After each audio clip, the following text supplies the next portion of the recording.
Good evening and welcome to this Bennett-Schmidt lecture on the higher aim of art at Studio Incamminati in Philadelphia, Pennsylvania. My name is Dan Thompson. I'm Dean of Fine Arts at Studio Incamminati. Before we get rolling, I want to make a couple of announcements and a few thank yous. First and foremost to our illustrious underwriters, Stephen Allen Bennett and Elaine Melody-Schmidt, for sponsoring the Bennett-Schmidt lectures on the higher aim of art. Secondarily, I want to thank Natalie Italiano for sitting in this evening. She'll be holding the mic at the very end of the conversation lecture and passing it around for questions, as well as to Jared Fisher, our one-of-a-kind audiovisual master who was also behind the scenes this evening. I myself will be taking some questions through the YouTube chat box during Peter's lecture, and I'll be happy to take your questions and feed them to Natalie and Jared so that they can get them answered live. So stay tuned.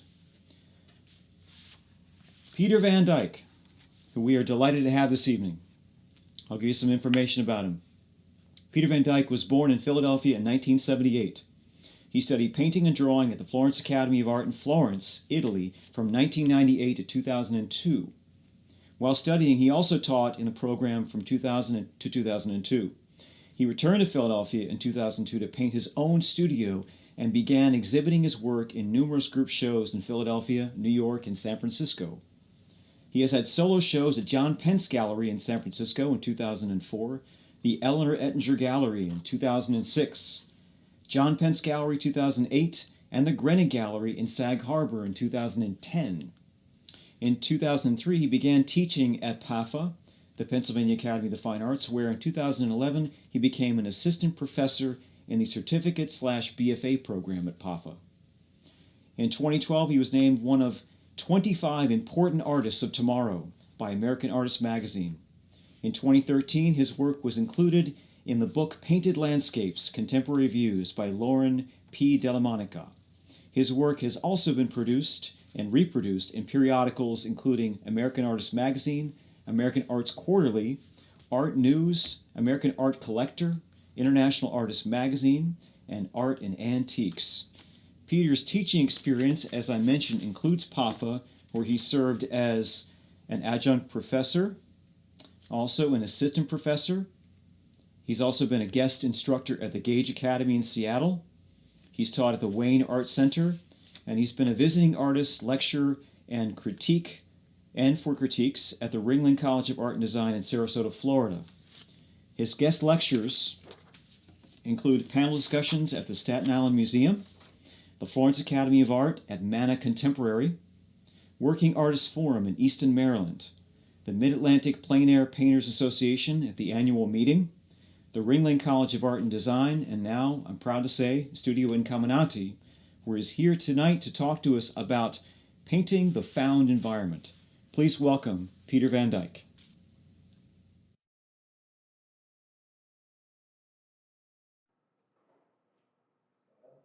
Okay, great.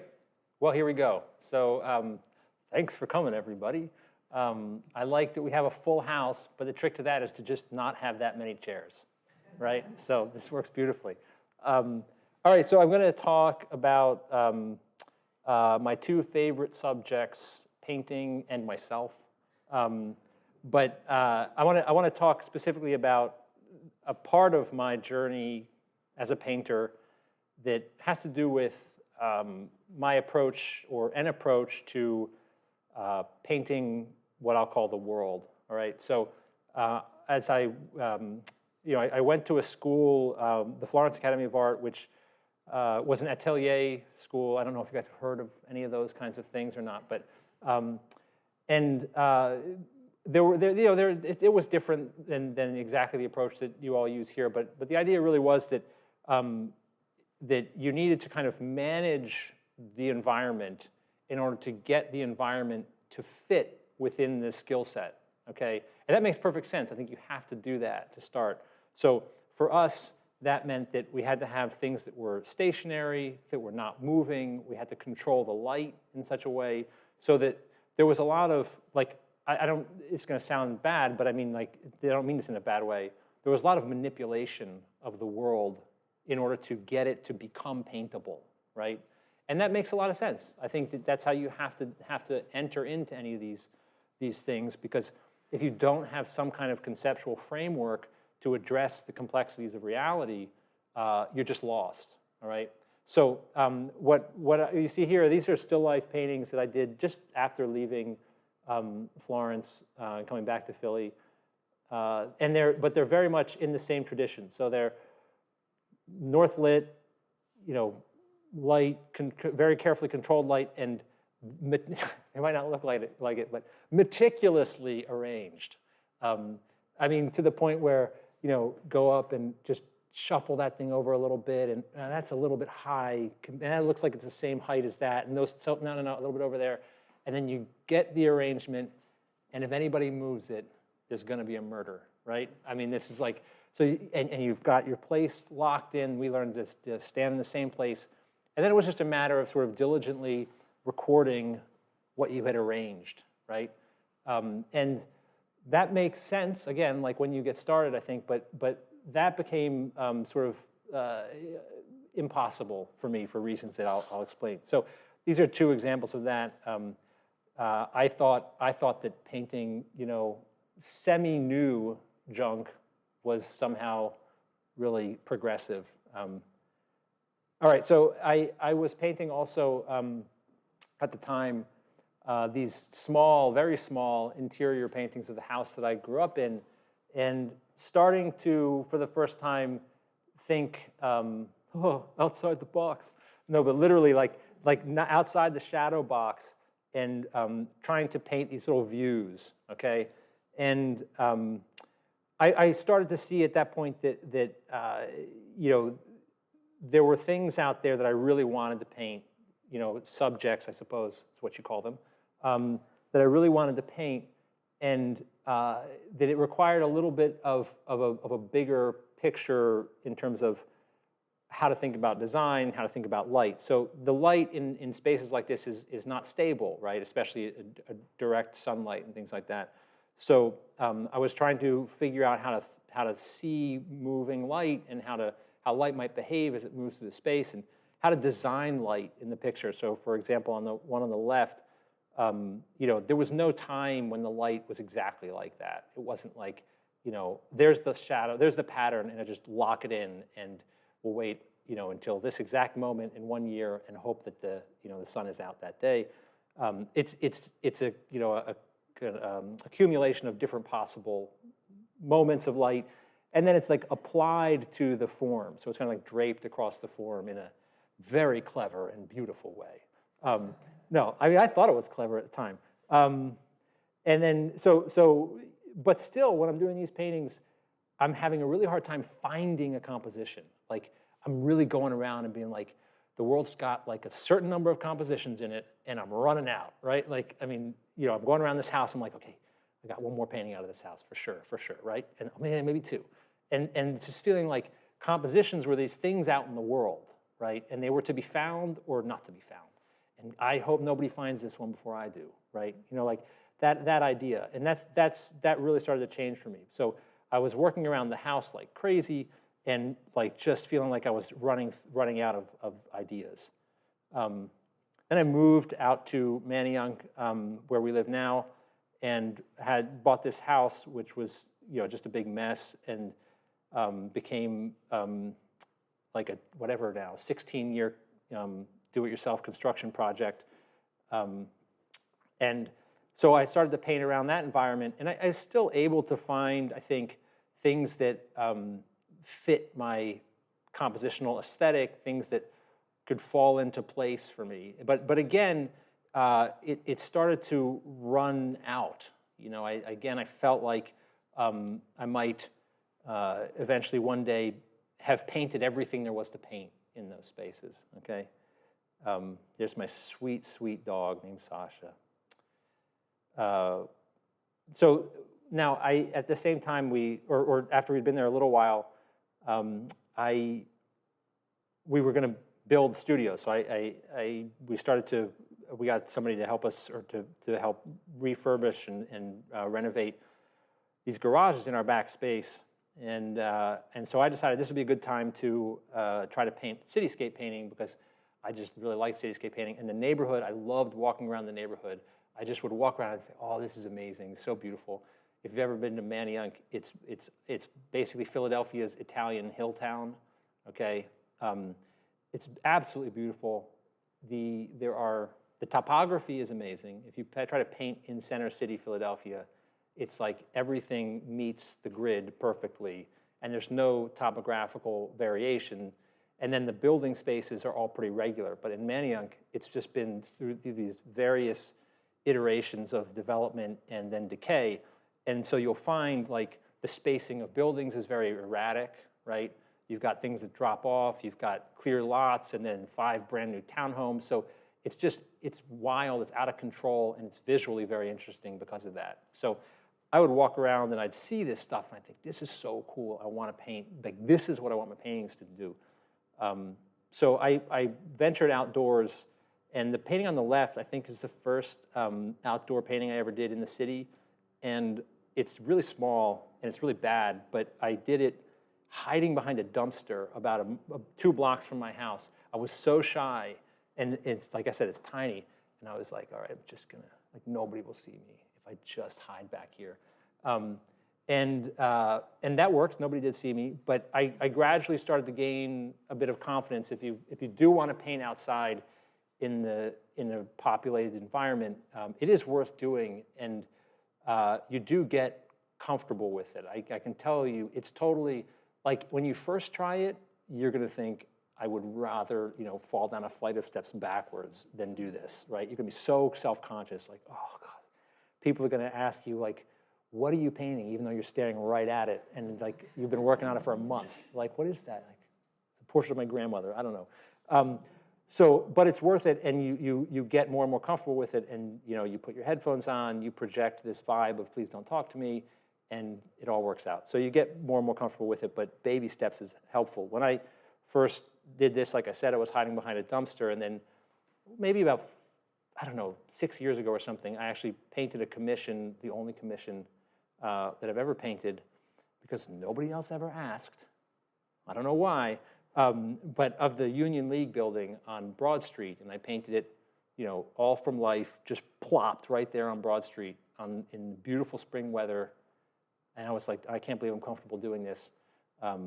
So you do get comfortable with it. So these are 2 outdoor paintings, and what painting outdoors like blew my mind, because I couldn't look at it the same way, right? It was too overwhelming. There was too much stuff. The light was changing. And I realized that, you know, partially through looking at other cityscape painting, that you had to have some kind of sense of an underlying structure to the things, like something that would pin all of the ideas together. And so I would start looking for long movements across different planes, right? So even if the planes were interrupted by houses or anything like that, I would try to look for continuity of space, all right? And by building the environment sort of out of a very simplified but specific, you know, planar structure, that I could actually fold in the objects quite easily. But you had to have a kind of, like I said, a sense of some underlying structure that's not necessarily on the visual skin of the appearance. Like a photograph wouldn't necessarily document this, right? Because a photograph just takes the skin of the appearance. But if you were out there in the space, you could say, feel the undulation of the ground plane as it goes far right to far left. And so I would just like take that idea and try to build it from there. So I had to have a kind of meta model of the space and of the light in order to proceed. So that was super important for me as a development in painting. I was no longer blocking it into the shadow box and then just trying to go, dear God, help me just like slide reality over here onto the canvas and everything will be fine, right? It was much more a constructive process coming from the bottom up, all right? So if you have a view of painting and painting's relationship to the world, if you're painting from the world, if you see painting as, I'm going to call this like photographic logic, which is maybe not the best term for it, but it takes that as the base visual fact. It says that any visual experience could be encoded in a plane by simply locking the light into a frame at a single moment. So that like there is such a thing as visual truth, okay? And basically when people say that, I think what they mean is photographic truth, okay? And what I was experiencing was that when I was painting, I was making that assumption too, and that I was starting with all the complexity of reality and then trying to like edit it down to something that I could paint, as if the world was the answer, and then everything, I had some deficit to reality that I had to make up, right? But I realized that it was actually the other way around, that it wasn't like the world was out there and then I had to do something to try to achieve what the world had. The world was there as a source of a totally independent creative enterprise that was happening on the canvas, okay? So the world was there as to be harvested for ideas and feelings.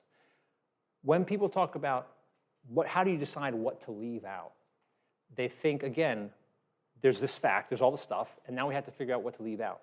But to me, you've got the canvas up there. What's on the canvas when you start? Nothing. There's nothing to leave out, right? It's the other way around. It's what comes in, right? It's from the ground up, a creative problem. When you flip the psychology of that, painting becomes much better, much more fun, okay?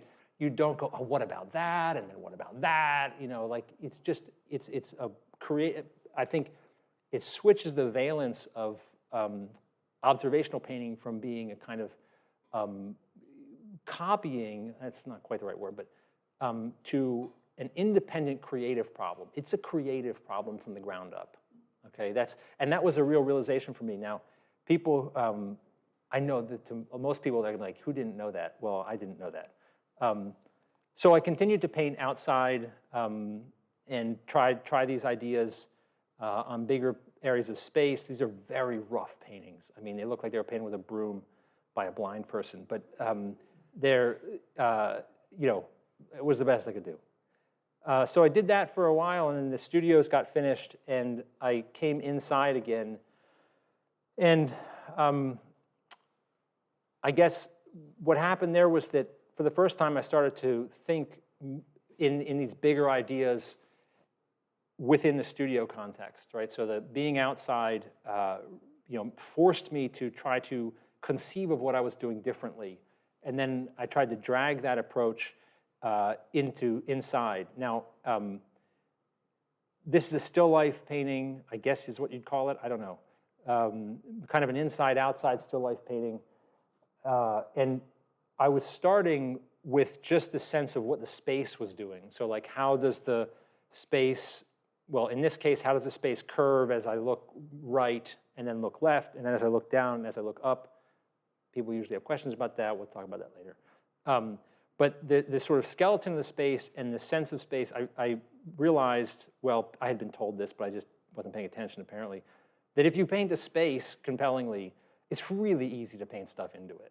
It's shockingly easy to paint stuff into it. If you boil down what you're looking at into what I like to call the kind of durable elements, the elements to which all of the other things are subject, right? Like the position, say, of the cast, you know, cannot be independent from its relationship to the room, for example. So if the room and the conditions of light in the room are painted, then the cast just drops into place, as does everything else.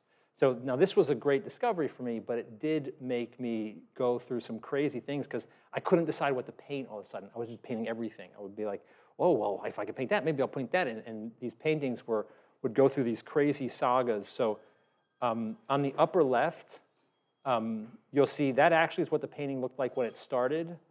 It was kind of a torn down version of it, right? And there's my beautiful mug there in the mirror.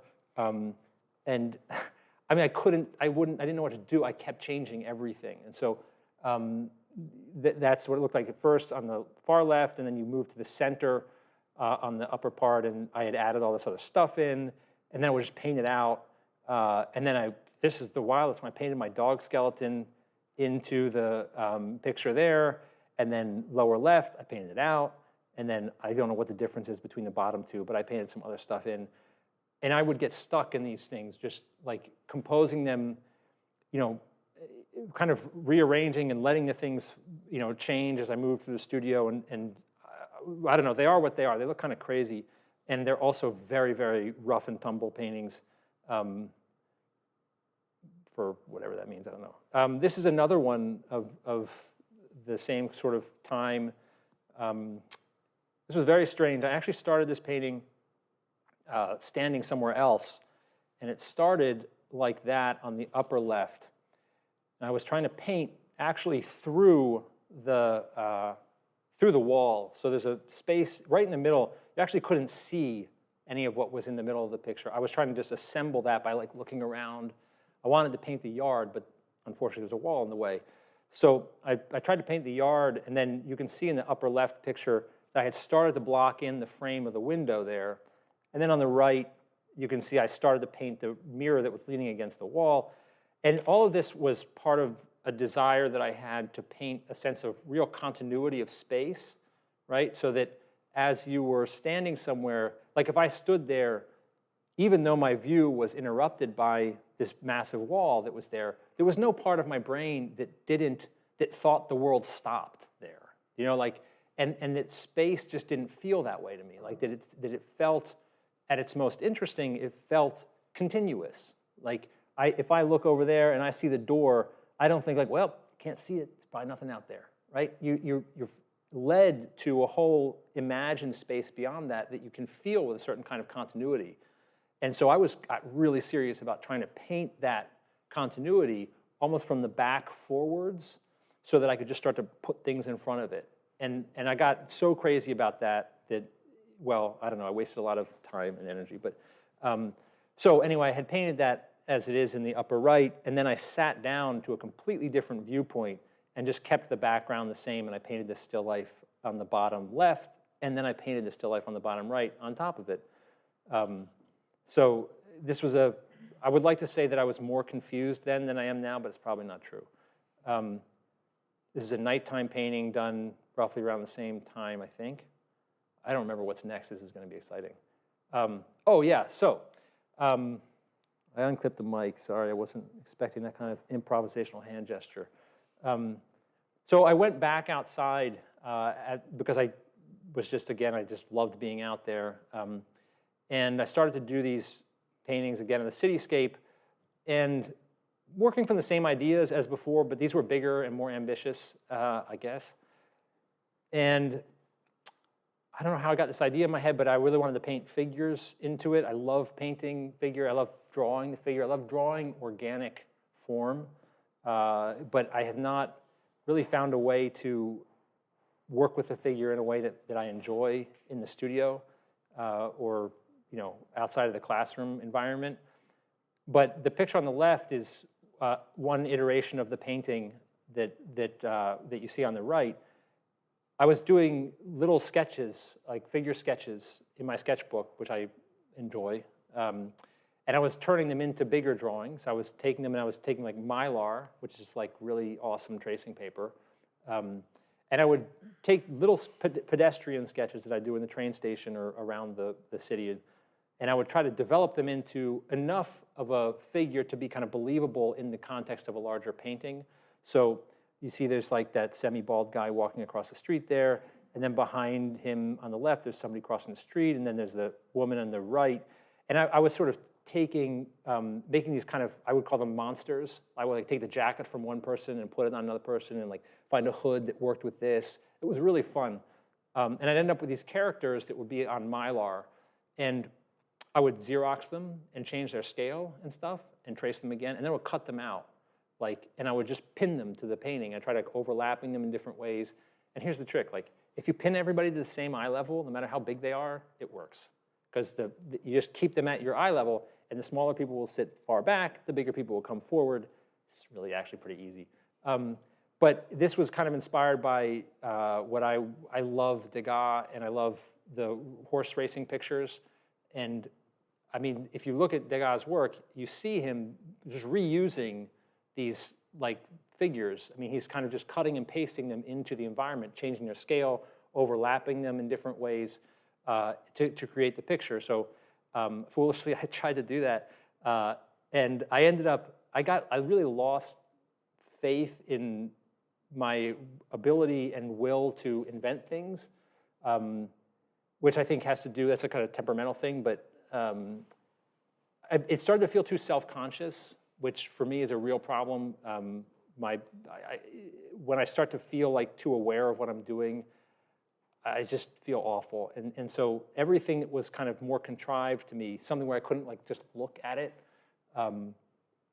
became very hard for me to believe. And so I painted them all out. I would do this a bunch of times. I did these paintings and I would paint them out. So this is what the painting looked like when it was when I was relieved of it by somebody taking it from my possession in exchange for currency, fortunately. Also called a sale. So here's another one of those. This is the end version of the picture. That is the car on the lower left. That's our car. The trick is, if you're going to paint cars, there's a couple tricks to painting cars. I know you all came here tonight to find out how to paint a car. First of all, cars are awesome to paint because they're like portraits. Like they have a specific likeness, and nothing pisses me off more than like getting a Nissan Maxima when you really were going for a Toyota Corolla. Like it's like subtle, but it really matters, you know. And they have gesture to them. They have bilateral symmetry, which is one of the things we depend on in the figure to explain volume, right? I just find them fascinating. They've got this world on the outside, and they've got this world on the inside. So the trick in painting cars is to get the parking space in, like at the right angle, and then the car just drops right into place. Paint the situation that the car is going to fall into, and the car will fall into it. The other trick is to paint your own car, because that way it will always be there for you. But they come and go, obviously. So this is the series of attempts that on the far left and in the middle, to paint figures into the space that all got erased and turned into a portrait of our sad, defunct Toyota Prius. So this is kind of the beginning of my second phase of my outdoor painting campaign in Manayunk. The Manayunk Bridge, if you've never been there, I'm going to really sell Manayunk tonight. I'm actually getting kickback from a real estate agent out there. So the Manayunk Bridge is this incredible pedestrian bridge that you can cross all the way over into Lower Merion on, if you want to get to a better school district. There's a line right in the middle where it's like good education, bad education, if you just jump from Philadelphia to Lower Merion. So the bridge is amazing, and I would go up there and I would do these like little quick thumbnail drawings, just trying to react to what I was seeing. And they were crazy, but they gave me these ideas about the space. You can see this painting is built off of that long loop that runs from the lower right up into the, it's like lower right up into the middle of the picture and then gets caught over on the other side where that bus is. So there's this, like that thing, and then the perspective of that building. So it was like this loop and then that building right there. So that was an idea that came out of a sketch that I then decided to go out and paint like that. I've got a couple more that are the same kind of thing. Developed from, at first, a sketch and then taken out there. These paintings are big, like for me, they're like 4 feet wide. But it was a lot of fun. It's cold up there, windy as hell. You got to really lash the stuff down. Now this is another one where I guess I'm starting to really take this gestural approach to space. I think people think about space. I don't know what people think, but I'm just going to assume that people think about space as this kind of static thing, and within that static thing, things move. But I actually think space and form more generally has a kind of gesture to it that that you get from the relationship of volumes to one another. So when we're talking, like y'all do figure drawing, I know that for a fact.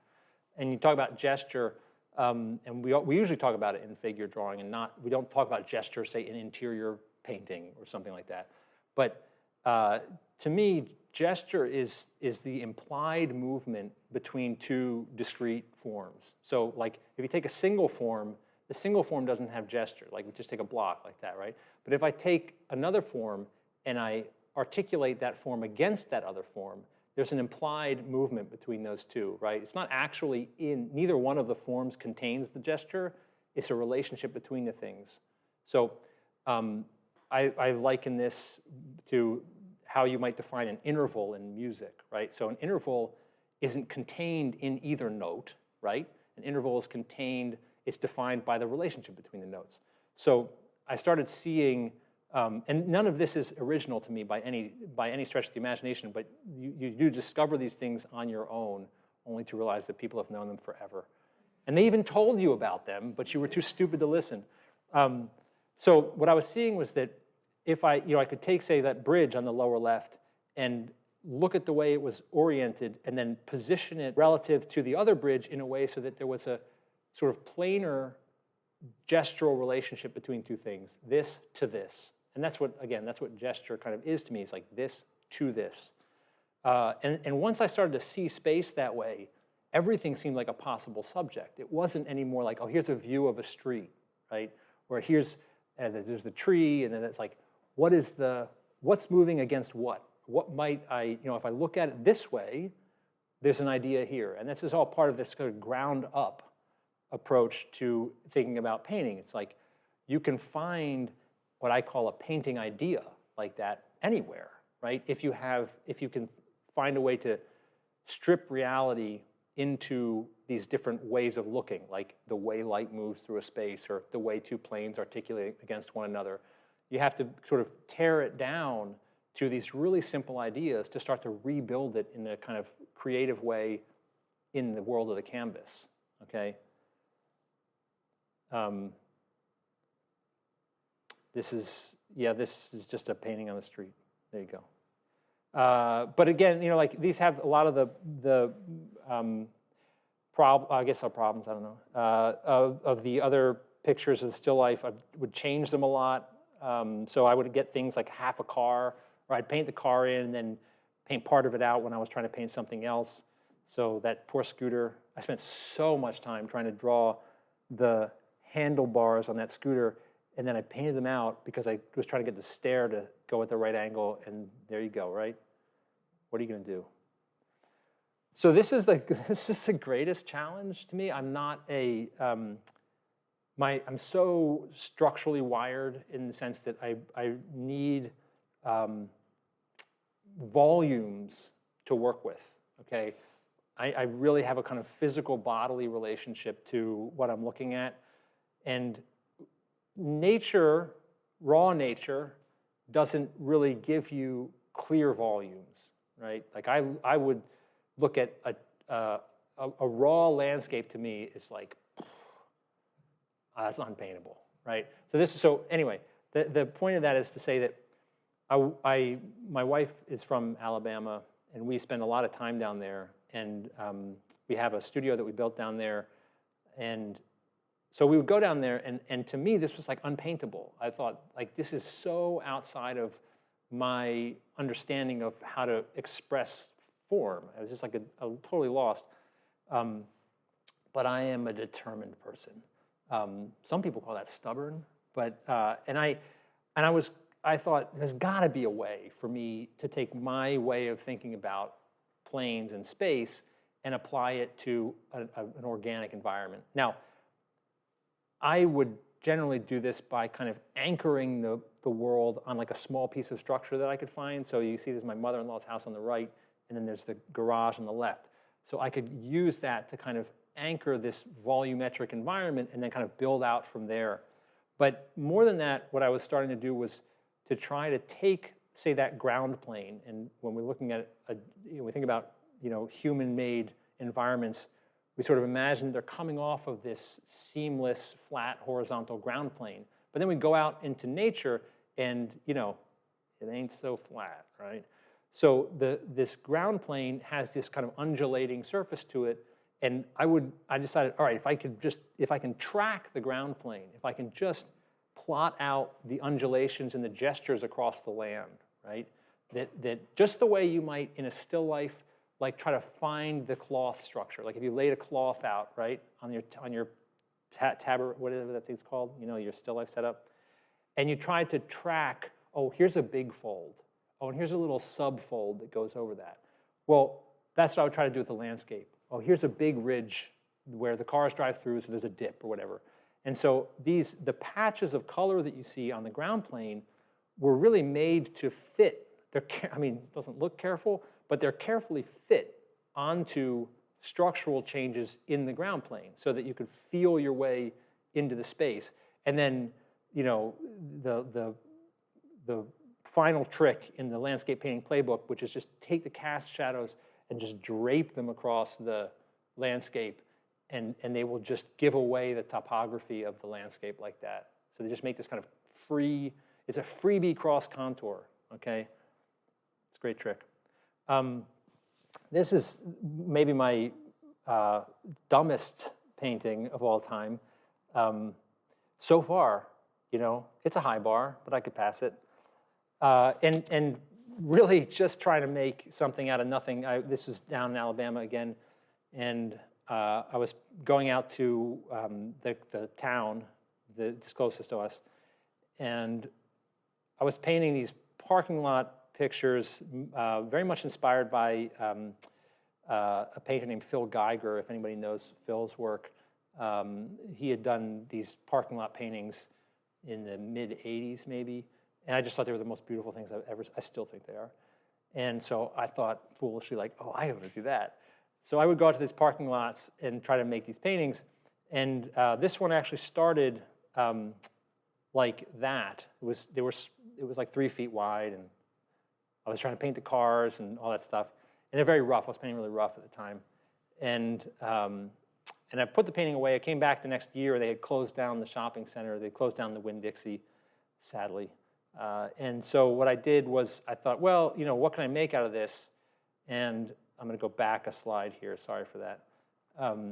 And I looked at the vast expanse of the space, and I saw the way that the drainage that the parking lot is constructed for causes this like dip in the middle of the form. So I kind of zoomed way out, and just the way you might see the spine of a figure, right? Like the spine of the figure as this undercurrent that's guiding the volumes that sit on top of it. You might actually see that, and I know you do this from when you're drawing, right? When you're drawing the figure, you will find an internal gesture that's not really explicit. It's not like, oh, there's that line and I could trace it, but you see the way that it influences everything that goes on top of it. And so I found this long movement from the outside, you know, in to that. So there's that very long dip and that gesture that happens where the ground plane sort of meets the buildings and stuff.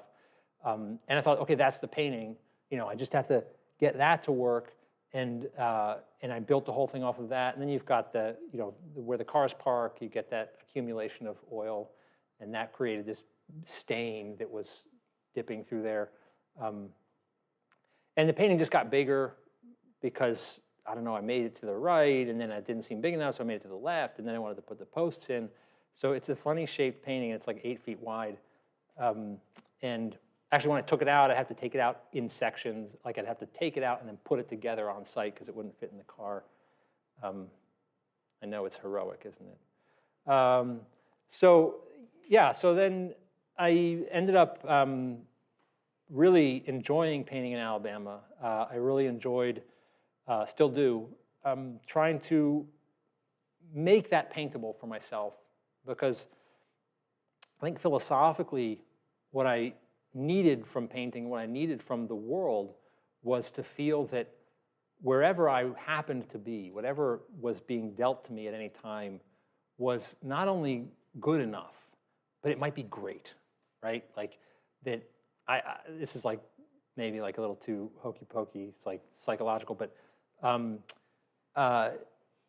I don't know if you've had that feeling of feeling like the party is somewhere else, right? Like the good stuff is happening somewhere else in life, and you're just not invited, or you just didn't happen to have the right, circumstances or whatever.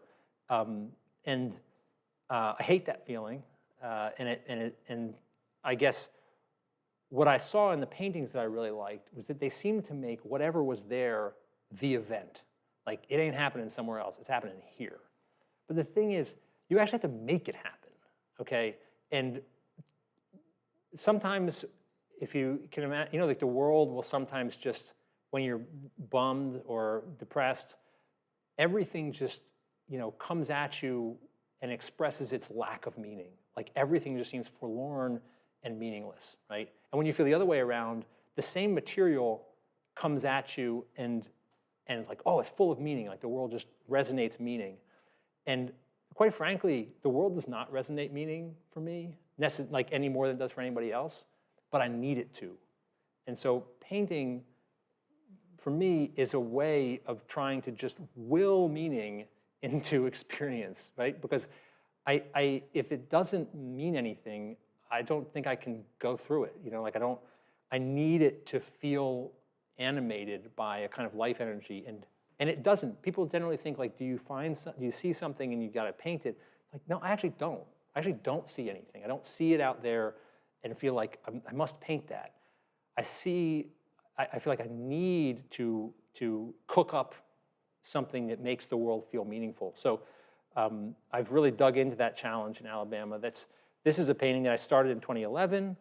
I put down for, 8 years, and I picked it up and repainted it, and that's what it looks like now.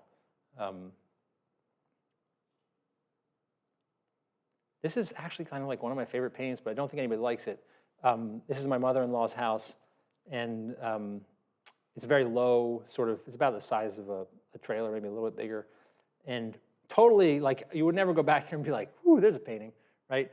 But I really liked the kind of way that it, as you looked left, it kind of curved to the left, and looked right, and it curved to the right.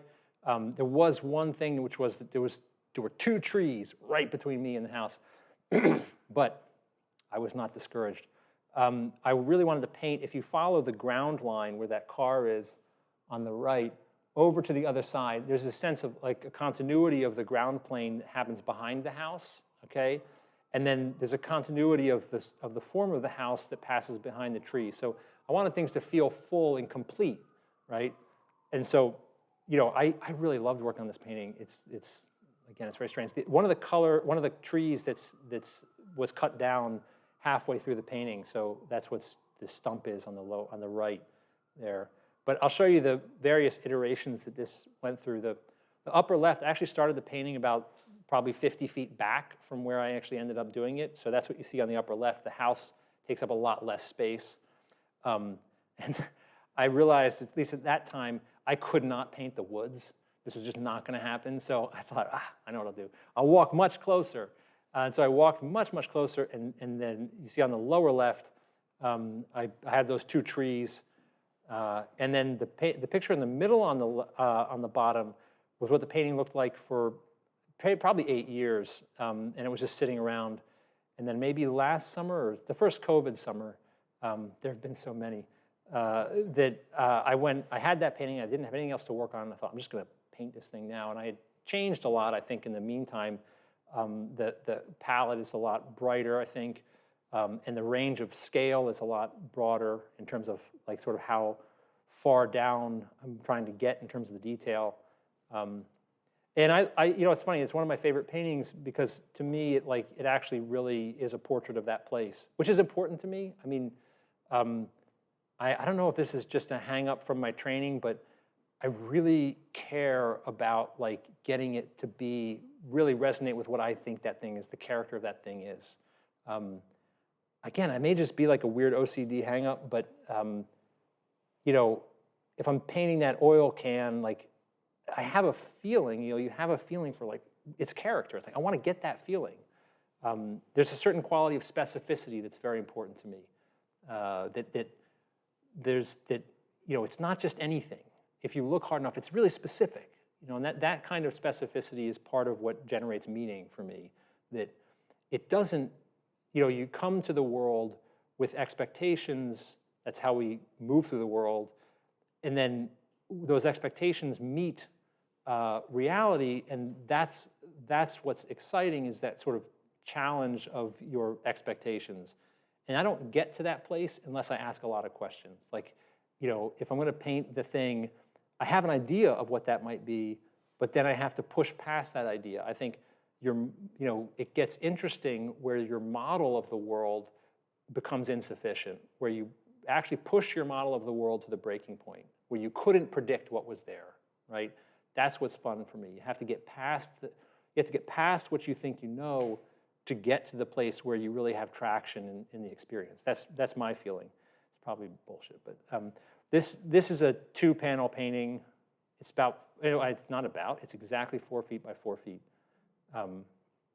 And that is a Mazda tribute, not a Subaru Forester, as it has been called. So don't make that mistake. This is our porch. Not sure what to say about this, except that I always wanted to paint an above-ground pool, and I did it. Just part of it, but so this painting, and some of the others that we'll see in a second, and man, I better speed up here, came from a larger drawing that I was doing. There are my cars. That is a Kia. What is it? I can't remember. You know what kind it is.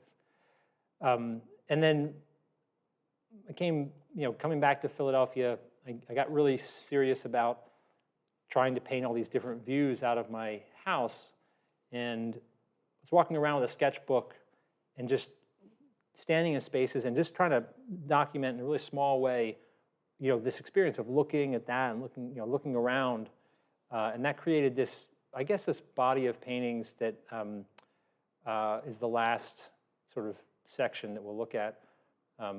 This is the Chili's on City Line Avenue, all right? In case you were wondering. I actually started this painting because I really wanted to paint that chili pepper. I thought, that is the most beautiful thing in the world. It's like, I don't know how Klaus Oldenburg could do better than that thing, right? So it started with that, and it actually started with figures too. So those were my made-up, goofy figures, and then I lost faith in my ability to invent anything, and I went back and I expanded the painting to the left and painted our Prius in there, and that's how it happened. And then I went back, and they had changed the decor and taken away the chili pepper without consulting me. And so I had to stick it with that. I didn't mean to put this in here. Sorry, this is actually not really that related. This is another dog skeleton painting. Yeah, I sort of set this up. That's why I didn't want to talk about it. But the other thing is I like to paint airplanes. So there's an airplane in there. Okay, so I'll try to sort of speed through this last part because it's the most interesting part, and I don't want to spend too much time on that. So all of these things came to, what I came to realize or experience in painting was that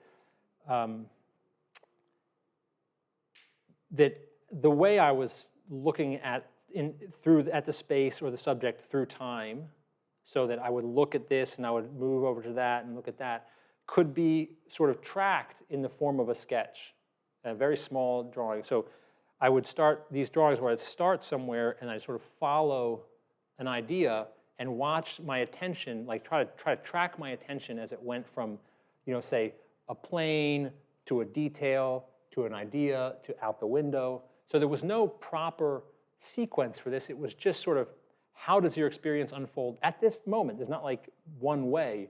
And so I would find that I would end up with drawings that really felt interesting to me as ideas, but they really were not obvious answers. They were not like, oh, of course, that's how you depict that, right?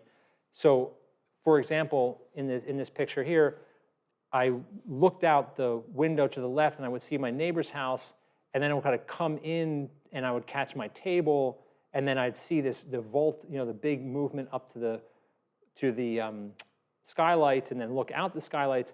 And so the two sketches on the right and on the left are little sketches that kind of were the seed of what became this painting. This is like maybe a little bit bigger than 4 feet tall. This is another painting done in the same mode. The other thing that I'm really keen on is trying to paint these different colors of light. And so this painting was very much inspired by, first of all, the possibility of looking out into the yard on the right.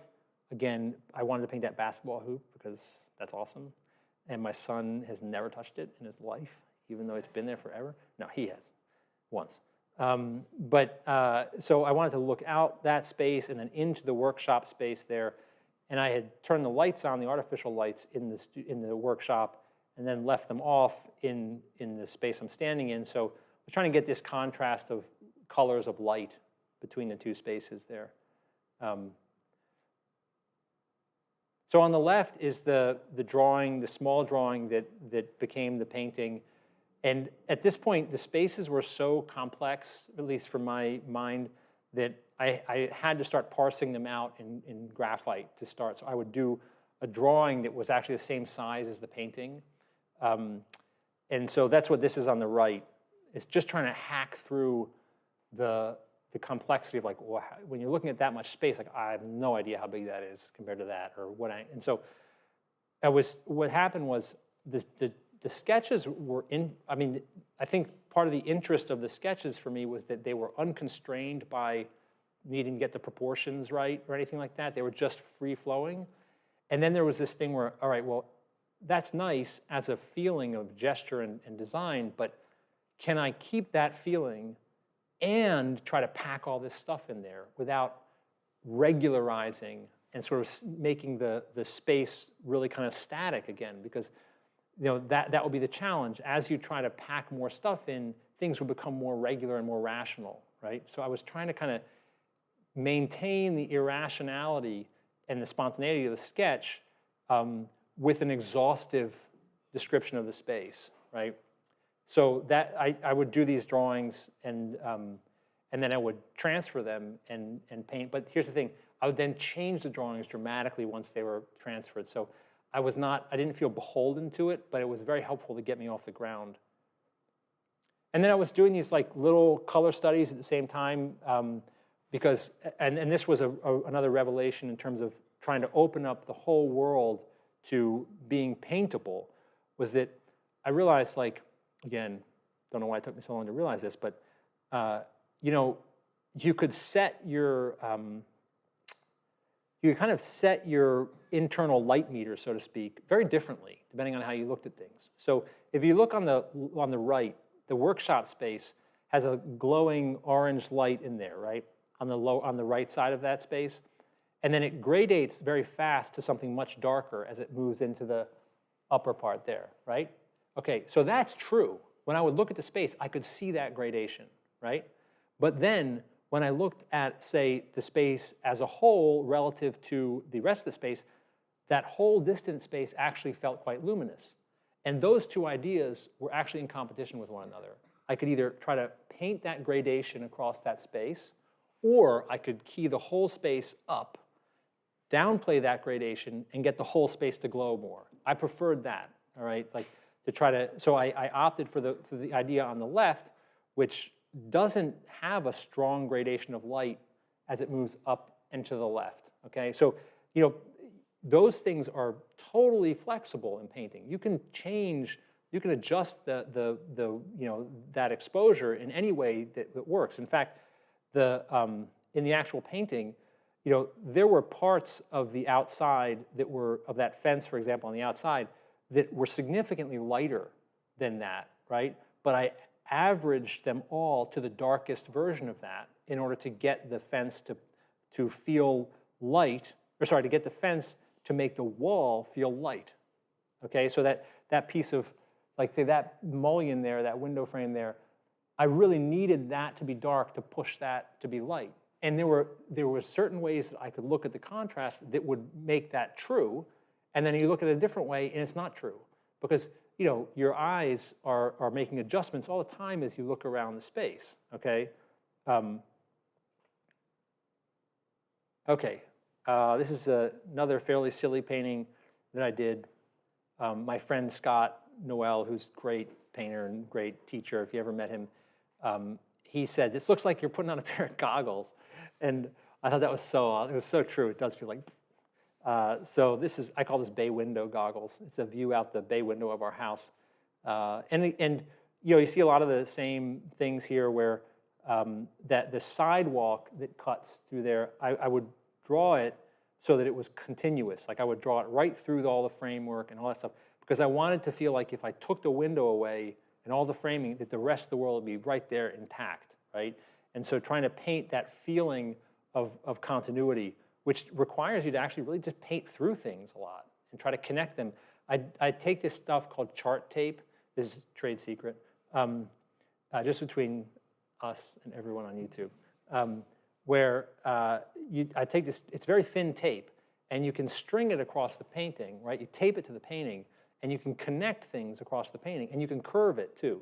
And so I'll put that up on the painting, I'll do it on a drawing too, and try to make things connect. Like, does that sidewalk connect all the way across?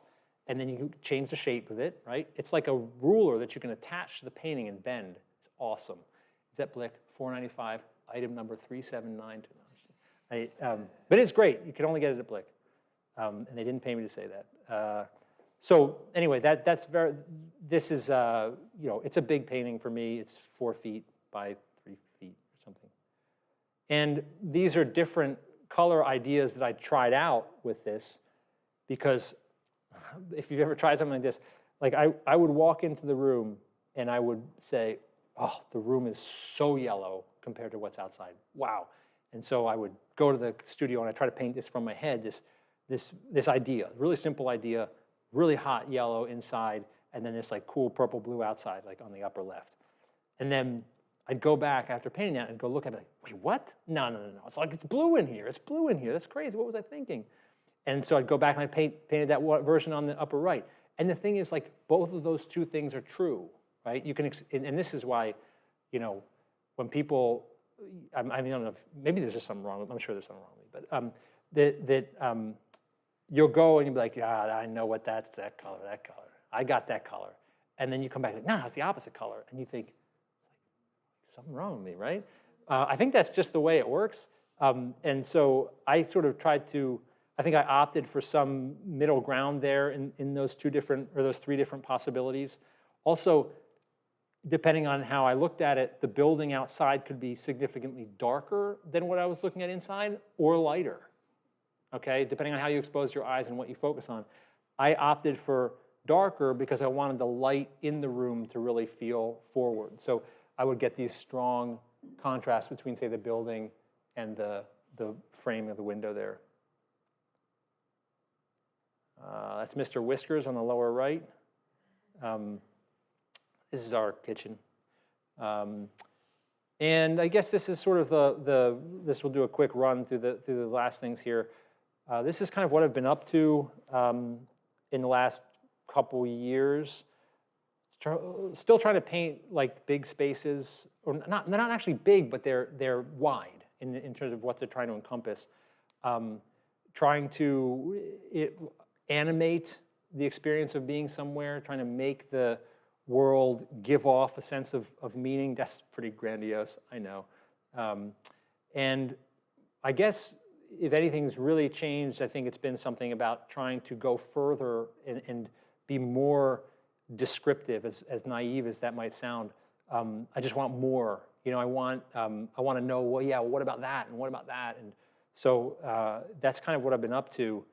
I wish I could say I had any idea what I'm doing. This is the drawing that sort of started with there. But it's really trial and error, and mostly error.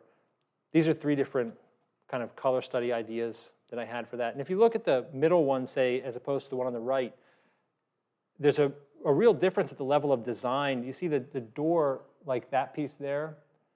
In the middle one, that's painted dark, which was true. The door was darker than the ceiling, right? But if I looked at the door relative to, say, the cabinet, the door was significantly lighter than the cabinet, right? So I actually noticed that if I painted this piece lighter, that made that whole shape fit better into the painting. So from a design point of view, that worked so much better. And it was a certain version of the truth. It was true to this contrast, but not true to that contrast. And that's the thing, you cannot be true to all the contrasts. Painting doesn't make that possible. In fact, the impossibility of that is what makes it interesting, okay? This is a painting looking out the windows. Sort of started in the same way. I really wanted to paint the continuity. If you look at the landscape out the window on the right, I wanted to make that feel like it connected to the landscape out the window on the left, and that it was really again, like part of the same world out there. And I wanted to come inside and sort of feel the space on the inside. This is like maybe like 3.5 feet or something like that. And then on the top are there's a couple little sketches on the far left and far right, and then there's the middle is the kind of elaborate drawing. And then 2 different versions of how I might have thought about keying that painting. If I focus on the inside, for example, the inside looked really glowing with light, okay? But if I looked at, say, the inside relative to the inside was actually kind of dark. And then again, it's quite a problem of gradation. If I wanted to gradate the light down that wall, I'd actually have to drop the key of the inside space there. So these are games. I mean, painting is just exploding with these kinds of possibilities. And once you embrace those things, what is paintable is like everything, okay? That's sort of my point here, is that there are ways of rebuilding the world on your canvas that really just open up everything to painting. And then you're actually kind of overwhelmed because it's like, well, everything is possible, okay? This is what the painting looked like well, my hair's been doing something awesome the whole time. That redeems it if I just mention it, if I comment on it. So the painting looked like this on the left for a while. I showed it like that. I actually had it in a catalog like that, and then I got it back and I worked on it for a while more. So this is just another view out the window.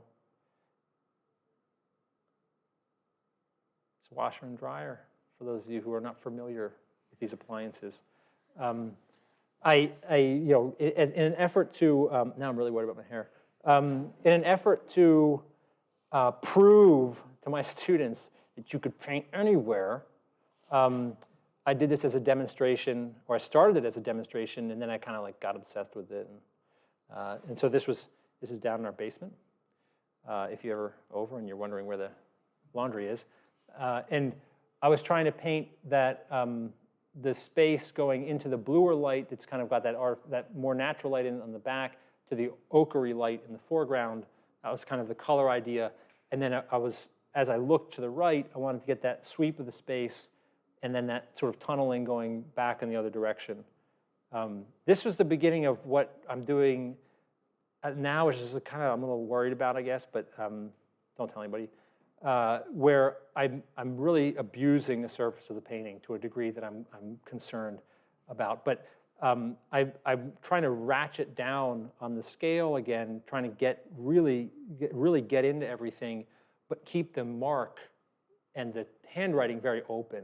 So what that means is like, for example, if you look at, say, the still life, such as it is on the shelf down there in the cabinet thing, the actual marks are sort of open, ragged pieces of paint, but I'm just trying to get down to a very small scale on them. So the surface is a kind of what I call a kind of like open surface painting, which is probably what you all are familiar with, where I'm not trying to make a unified skin of paint. It's like a patchwork of things, wet and dry, kind of all over the place. And so that's sort of what it looks like. I mean, at the ground level, it looks like total chaos, and it looks like that here too. So yeah. And then that's not the newest picture, but this is a picture that I did in Alabama, in our studio in Alabama. Lots of stuff in there. And I put this in because it's probably the most recent complex painting that I've been working on, and still I may work on it more still. Where I was trying to paint the continuity of the landscape as it's in the left side of the window, and then as it shows up again in the other parts of the painting.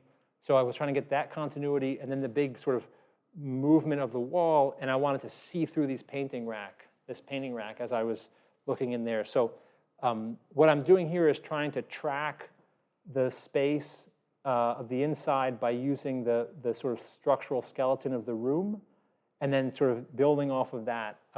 So I'm kind of anchored in this, perspectival world that allows me to hopefully just put objects in and move them around. That's my son's studio right there in the middle.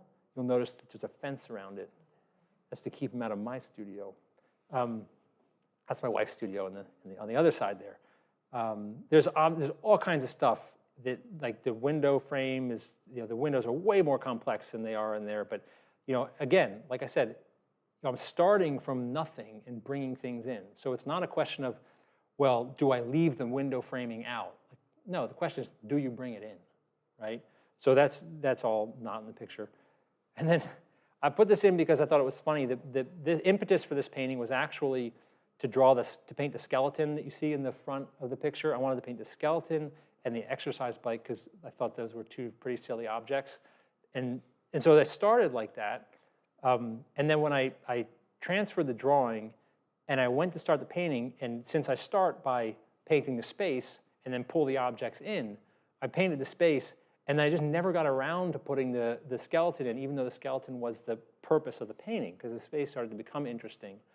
And what I, it's a little bit like, you have a form, and then you build this structure on the form, and then you take the form out, and the structure becomes its own thing. So that's what happened. That's how I explain myself there. I don't know what's the next slide. This is really what I've been doing recently, which is actually true. It's nothing. So yeah, I think I pretty much covered from the dawn of humanity up to now.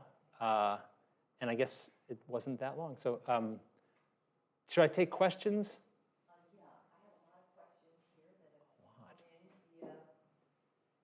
Great. So, yeah, Abigail is wondering about the transition from atelier training to this exploratory way of painting.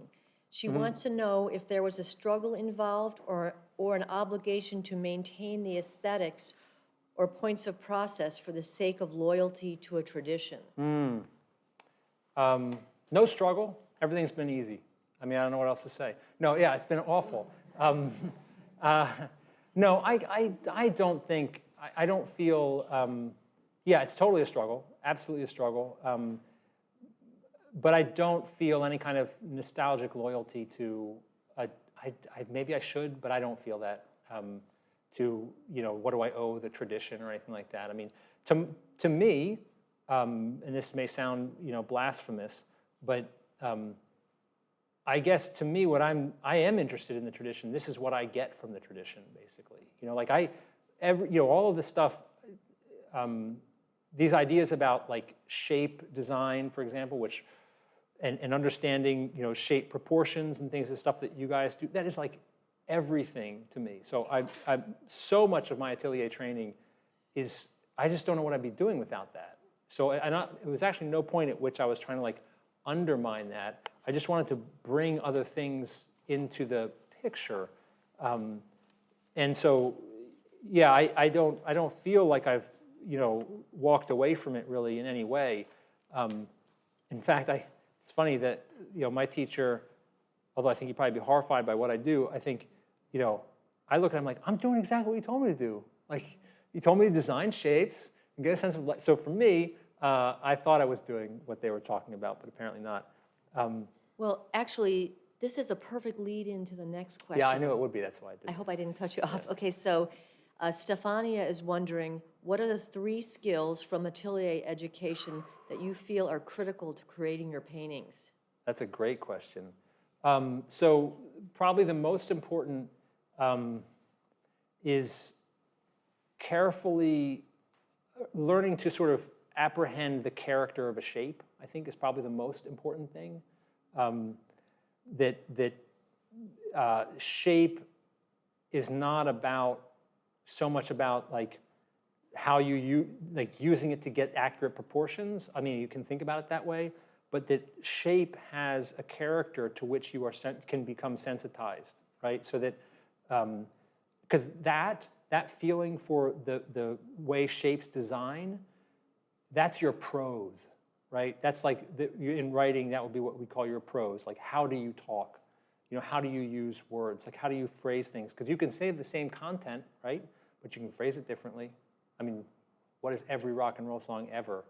It's like, I love you, why don't you love me? It's like the only two songs, right? And like, I can't believe I'm gonna die one day. So it's like, but you know, how do we say that? Well, we can phrase those ideas very, very differently. So shape, sensitivity to shape, I think is the first one. And then I guess I would say the willingness or the ability to see a picture in its biggest structure, like so that you can see, like you're seeing like the light move across the whole picture, right? As opposed to like what's happening right there and then what's happening right there. So some sense of overall priority of value. And then what would be the third thing? I don't know, I guess maybe just a willingness to keep working, which is, I think, actually not that common, but I do think there was a work ethic there that was really, and I know you all experienced this too, was really helpful. I mean, I know that in teaching, a lot of time, I'll encounter people who I think they didn't realize that it takes a lot of work.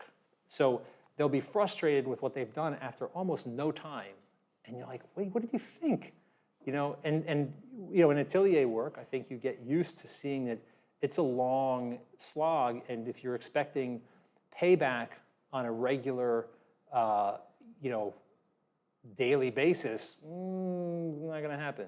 So that's my best dodge of answering that question. Great, thank you. Okay, Caitlin would like to know, can you talk more about space and how you began to see it as gestural? What do you look for when approaching a space? Or how do you know when it has meaning? Do you rely on rules of perspective? Okay, so the first part is how do I approach the space? I mean, I will usually start by trying to, I guess, trying to find, again, like some sense of continuity of form. So like can I experience the ground plane as moving a certain way, or can I experience this plane against that? And then I'll sort of build off of that.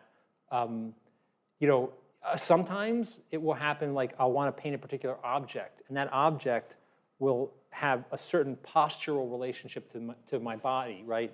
And in fact, that's really key, because all of these things about perspective, they have to do with how your body addresses the space. So that if I paint this space while I'm looking, I can paint the exact same view from here to here. If I paint it facing that way, it's a totally different painting than if I paint it facing that way, even though it contains all the exact same cropping. It's exactly the same cropping, but the way the space reads is totally different. So as your body, as you move through the space, you're actually creating like these basically pictures that relate to how you're looking at things. So sometimes I'll start by just addressing a form bodily, like I'll face it and I'll draw it, and then I'll start to move to another form and address, like from the table to the chair. Okay, so there's the table to the chair. Now there's a gestural, postural relationship between those two forms, and then kind of build from there. So there's not like a formula really, but those are probably the two main ways that I would try it. How do I know when it has meaning? I got to be honest, I don't know if it does. I mean, if that's a question about how do I know when to stop, I actually don't. I just keep painting until I either get bored of it or I get too frustrated or till somebody takes it off my hands. And then as far as rules go, I don't really know. There are not rules, but there are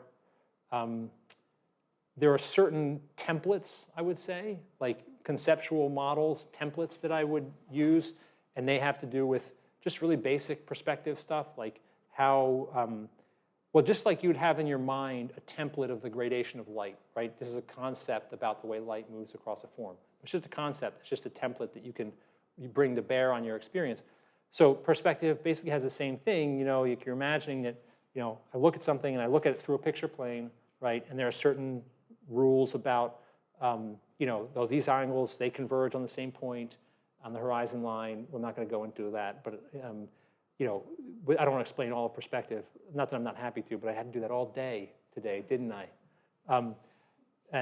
So I use that really basic perspective template, but then I try to piece it together, like, and try to, you know, find an eye level. But I'm perfectly happy to, like, if I'm looking over my left shoulder and the world is sort of tilted, I'll paint the whole painting tilted, as you can see in a lot of my paintings.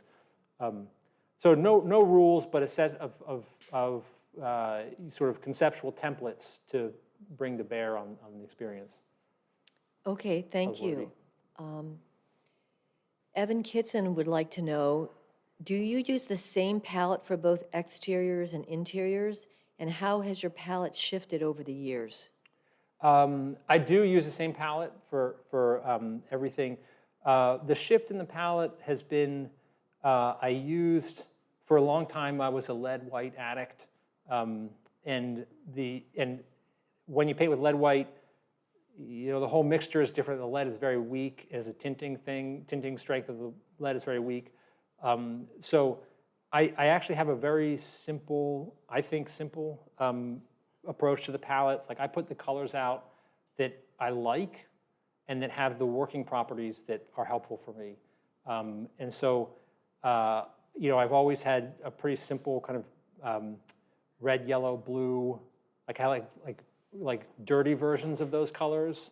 And then I've had sort of more high chroma versions of those colors. And I know that sounds really simple, and this is going to sound horrible at a place where you guys, I don't understand anything about color, as you can tell from my paintings. But I really don't.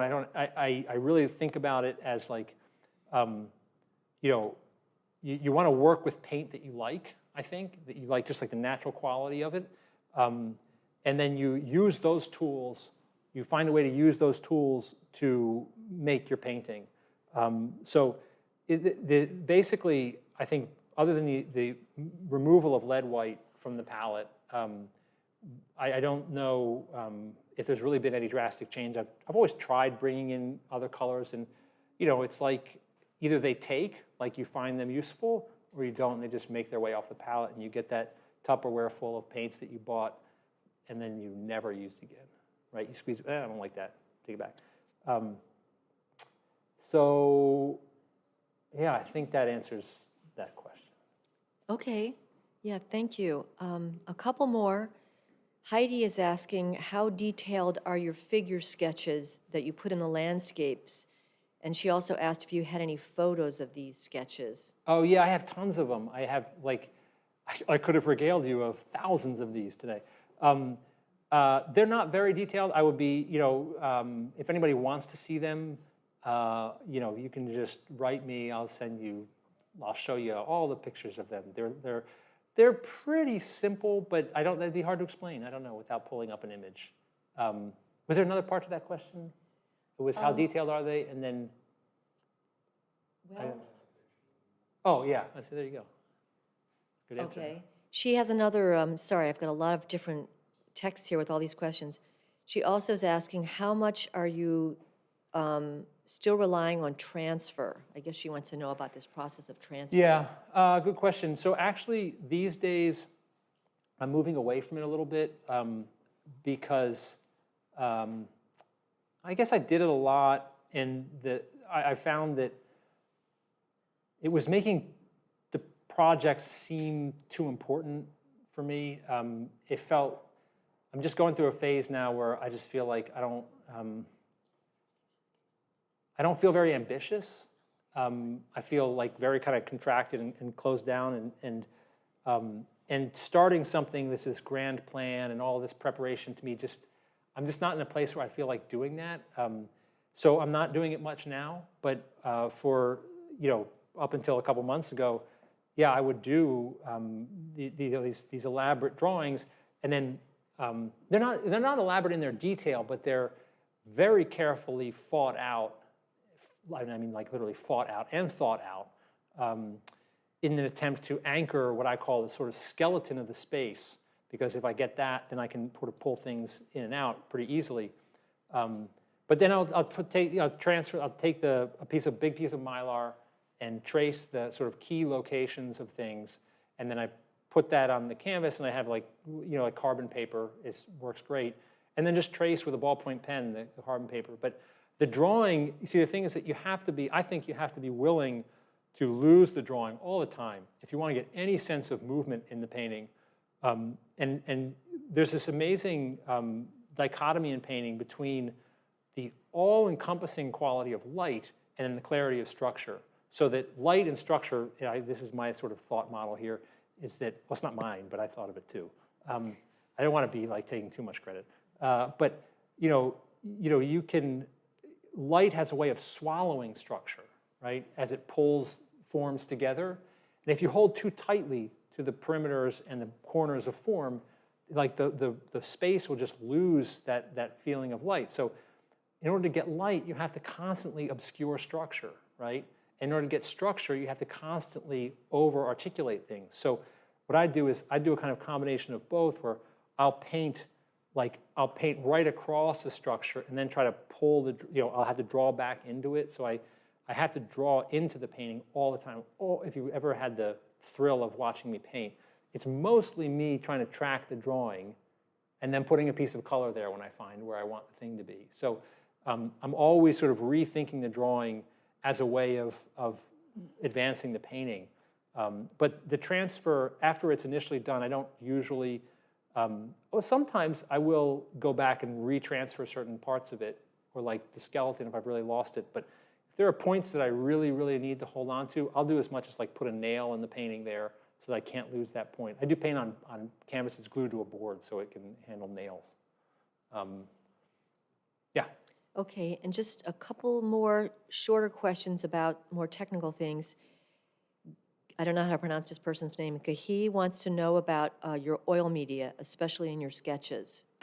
The oil, like the medium, Well, I think oil media, I guess what kind of paint do you use, Oh, maybe, or okay. what surface? I'm not sure. It Okay, doesn't well, so specify. just a quick rundown. It's like I said, I do I like to paint on, preferably like linen glued to a board. I use that sign panel, that Omega Bond or Dye Bond, whatever people are, it's just a aluminum composite panel. It's great. And I'll glue the linen to that. And then I use a traditional gesso ground. If anybody knows what that is, it's basically just chalk dust and ground up baby rabbits. No, it's actually true. So traditionally, it's rabbit skin glue and chalk dust and some pigment. It takes so long to raise the rabbits that I decided to rabbit skin glue is a pain in the ass to work with. And so I replaced the rabbit skin glue with PVA glue, which works great. And so if you want my recipe, I can sell it to you. No, seriously, I love this stuff, and I really, if anybody wants it, you can just write to me. Very cheap to make, very durable, and you can adjust the absorbency of the ground by changing the glue to chalk ratio. It's awesome. I love this stuff. So that's what I paint on. I use, I use some Williamsburg paint and some Winsor & Newton paint. Yeah, it's not fancy, really. And I started to paint a little thinner because as I wanted to, like you noticed, those early paintings were like super crusty. That was the lead that allows you to paint these like big crusty things. But as I've actually made paintings have kind of gotten smaller, and they've gotten, I don't like the word more detailed, but they've gotten the range of scale, meaning like how big the shapes are to how small they are, I think has gotten bigger. So I'm trying to get to more, I'm trying to flesh out more of what's there. You can't do that on top of, a Himalayan landscape of lead. You have to have a surface that's kind of sitting down. And so I've thinned the paint more now, and I use, I've been using this oil, it's called Lean Medium, I think is what it is. It's by Chelsea Classical Studios. Smells amazing. And so that's what I use now, just to try to keep the surface a little flatter. I have to do a lot of stuff where if the paint builds up too much, I sand the painting a lot to kind of knock the surface back, and then also to create a kind of merging of shapes and then a kind of merging of ideas in the painting. So if the layers of the painting are building up like this, sort of as you sand them, they kind of come together both physically and visually as well. So a lot of sanding. And just to clarify one thing on that description, would that be raw linen that you were adhering to? Raw linen, and then that's glued to the panel, and then the gesso, the homemade gesso is applied to that. It's really simple, actually. And again, anybody who wants to know any of this, I've actually made like videos for my class of how to do this. It's so easy. And I'm super happy to share anything that anybody's interested in. I am so desperate for attention and love that you could be like, can I stay at your house? Like, yes, absolutely. Come on over. Like, just talk to me. So yeah, anybody, feel free to write me through my website if there's anything you want to know. Okay, great. I think everybody's coming over. That's cool. That's cool. One last question. Somebody wanted to know about your plein air setup, if you had any particular recommendations for a setup. Yeah. So the thing that bothered me most in plein air painting was like a bigger painting is really hard to handle out there. So I started to take my, it's a Klopfenstein easel. I don't know if you've seen these things, but they're like steel and they weigh like 1,000,000 pounds. And so I take that out with me. I just put it on the hand truck. So a hand truck's a great way to do it. You strap everything to a hand truck with ratchet straps and you can roll it around like that. But I use that kind of big, heavy easel. And then I was putting, I put my tripod with a paint box on it. And so the paint box is there, and sometimes I hold my palette, sometimes I put it down. Depends on how artistic I want to look. Like if I get the beret, and then I hold a palette, and I smoke a cigarette. But that's sort of it. I have a little kind of pseudo tabouret there, and the painting, and then in terms of setup, I just make sure that I don't have the sun on the canvas. I always try to paint. You don't want to paint the sun on your canvas. You will, if anybody had this experience, you're painting and you're like, this looks amazing. Like my painting is just glowing. If your sun's on your canvas, and then you take it in and it's like, this looks awful. Okay, so yeah, I always make sure to paint with this canvas backlit. And other than that, try to stay warm. Stand in the sun if it's cold outside. And always bring headphones, even if you're not listening to anything. Okay, great. And I would like to ask, if people here have a few questions. Larissa wanted to know, how long does it take you to do one of your medium-sized paintings? Yeah. Oh, it really depends. I mean, I actually keep a pretty careful time log. Like I have this app on my phone where I'll punch into a painting. And the reason I do this is that it keeps me, if I want to go back and work on it the next year, I can look at what time I was working on it. And I also have a sick fascination with how much of my life I've wasted working on paintings. But somewhere between 100 and 150 hours is usually what I find. But that can be spaced out over years. Like I'll work on something one year and then I really don't. I never finish a painting. I just I don't like that feeling. I don't like the feeling of kind of coming to the finish line. I like to kind of just keep going and oh, I finished back there. Okay, that's fine. So, but I spend a lot of time on them, and I'm not sure that's a good thing, but I do, and yeah. Okay, appreciate your honesty. Anybody else? It's all fake. Other questions from the audience here? Yeah. This. So Robert? you get this. What you do with that, you have to get a slightly bad haircut from Supercuts, and then you had to get it to stick up just like that. I have a question, but it's Yes. going to sound really stupid. Oh.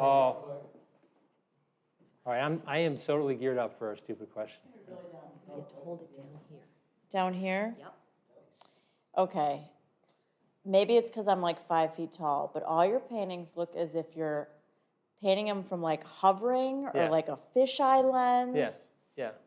Are you doing that as you're painting, or is that You should true see to what reality? you should see what the world looks like from up here. It is unreal. Is it that It's like unreal. curvy? So the bending of the space is a function of how much you're trying to take in.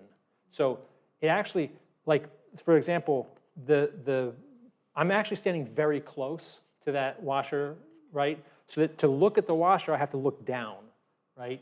And then to look at that's the dryer. I've never used the thing, so I wouldn't know. No, I'm kidding. I have. So to look at the dryer, which is in the center, I look down, and then I have to turn my body to the right to see the other thing. So it's like a painting here, and then shifting and making a painting. And if you do that, what you'll see is that you create a curve. So you're actually, by trying to, the perspective, such as it is, is modeled to, well, it's supposed to imitate the visual field approximately within 60 degrees of your, what's called your cone of vision, okay? And that's the place in which if you did it from a perfect mathematical perspective, that in theory, you could replace your visual field with that and it would map perfectly over your visual field. That's what Brunelleschi did with the baptistry, was he made the world's first piece of virtual reality where he tried to substitute a picture for what you're seeing. You're supposed to just believe the picture. But once you leave that little cone of vision, which is surprisingly narrow, if you isolate 60 degrees of your cone of vision, good luck getting home tonight, okay? Because you can't see shit like that. And you certainly can't navigate spatially. You can do this by cutting like a toilet paper roll down to like 1.5 inches is roughly, and you put that up to your eye, and you'd be like, this is pathetic, okay? So what happens is then that if I'm looking at this, here's my picture plane, okay? Like coming off my body like that. So now I look at that, and my picture plane is now turned. And I look at that, and it's turned again. If I look at that, so look what my hands are forming as I look around, right? They're forming the inside of a dome, of a sphere, right? You're forming the inside of a sphere. So that's what happens. That's how the picture creates this curve. This, what people generally refer to as a fisheye, is because it has nothing to do with actually, what it has to do is how close you are to things and how much you have to move your head to see them. So one point I'd like to make is that, and this I think really speaks to how you find and coax a certain amount of drama out of your environment, is that if you looked at Mount Everest from far enough away, it's not much of an experience spatially, right? Because it's far away and it's fairly flat, right? Now, if you look at that table from really close, you're going to experience that space very dramatically. So it's nothing about the absolute size of what you're looking at. There's no absolute grandeur out there. It's how close do you get to it and how quickly does that space unfold. So it's much more a function, it's completely a function of where you put your body relative to the subject, if that makes sense. It made so much sense. Other Anything? questions for Peter? Okay, well, thank you so much then. Oh, you're very Wonderful. welcome, folks. You're very welcome. All right, just like unplug this or.